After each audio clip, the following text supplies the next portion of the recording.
In this final part of the session of commonly used formula, I'll be talking about CountA and count formula. Where is it used? Now CountA and count, as the name suggests, will be related to counting, I agree.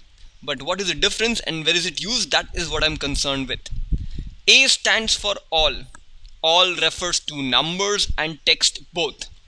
So for example, if I have 20 serial numbers, 20 client names that I'm expecting, and I just want to build in a quick check whether all the names are existing or not. Now there is one formula, CountA. So as I double click, you'll notice this very easy to use formula, CountA, count all, numbers, text included. It gives me the answer 19. As you can see, one is missing. The moment I give in anything in the blank cell, let's say a digit 2, that is taken as 20, or maybe any text, that is also counted for.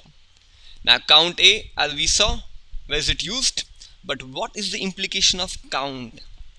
Let us say you're talking about a column which must contain numbers, no blanks or no text. Now I want to genuinely count how many numbers are there.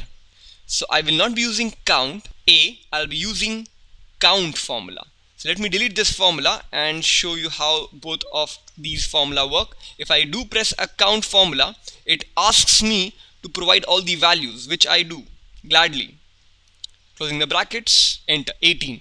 But had I used the formula CountA, enter, it would have given me 20. So that's the basic difference. A is for all, including text and numbers. See you in the next session.